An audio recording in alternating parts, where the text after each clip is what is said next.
Let's take a look at what's trending in the digital streets.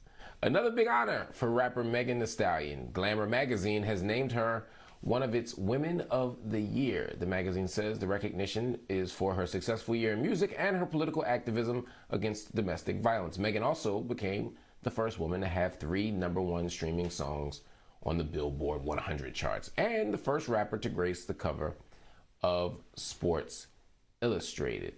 And speaking of Megan Thee Stallion, fellow rapper Tory Lanez is set to give testimony for allegedly shooting her. A preliminary hearing is scheduled for December 14th. The alleged shooting happened last year, and not many details have been released about it. Lanez is accused of shooting at Megan's feet during an argument as they left a July 12th party in Hollywood Hills. A plea deal still has not been reached. I'm so fascinated by, the conversation about Megan Thee Stallion over the last year, but the biggest thing that comes up for me is just a deep sense of pride. She's a young sister who is incredibly gifted, incredibly talented, a dope MC, can spit, can write, can do it all.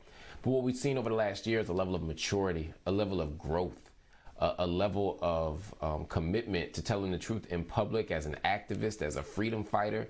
She ain't perfect, nobody is, but she's doing the work as best she can against the odds. And when I say against the odds, she's speaking out and telling her truth against a group of people, a chorus of people telling her no, denying her story, mocking her, making her the victim turn into the villain.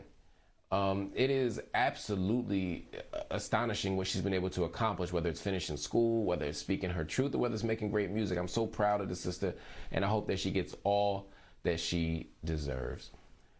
Grammy Award-winning rapper Cardi B and Halle Berry, they are teaming up to executive produce an all-female soundtrack for Halle Berry's new film, Bruised.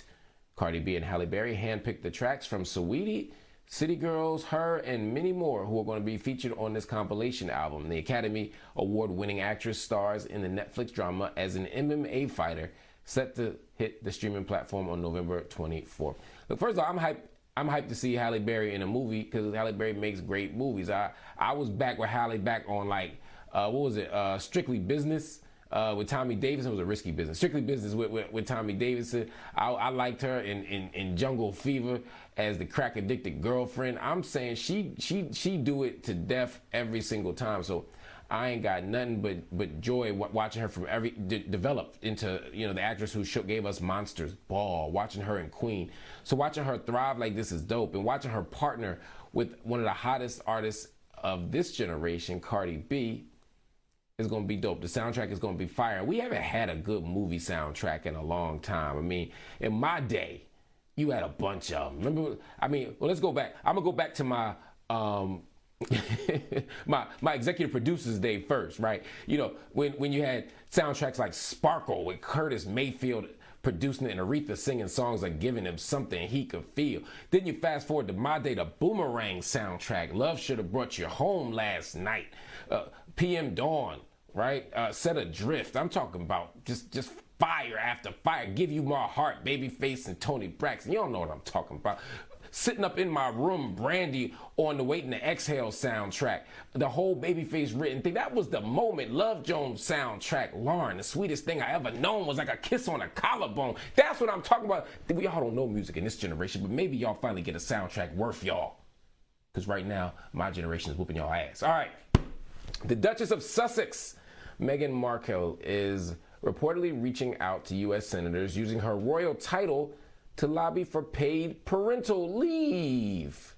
Important work here. Markle previously reached out to House Speaker Nancy Pelosi and U.S. Senator Chuck Schumer, but now the Duchess is attempting to get Republican senators to support the bill as well. U.S. Senators Susan Collins and Shelley Moore Capito both say Markle called them using her royal title lobbying for paid family leave. Some people have criticized her for it, saying she should drop her title when lobbying Congress. Forget that. She got the title. She is the rightful holder of the title.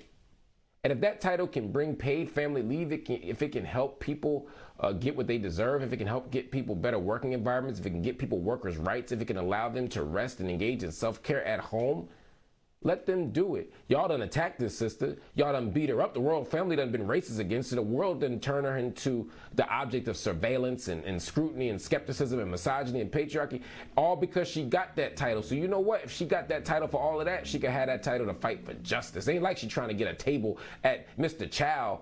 Not that she needs any help. She's doing it to fight for justice. In this country, come on, man. Y'all need to stop. Y'all always got something to be mad at. Y'all don't need to be mad. If you're going to be mad at something legitimate.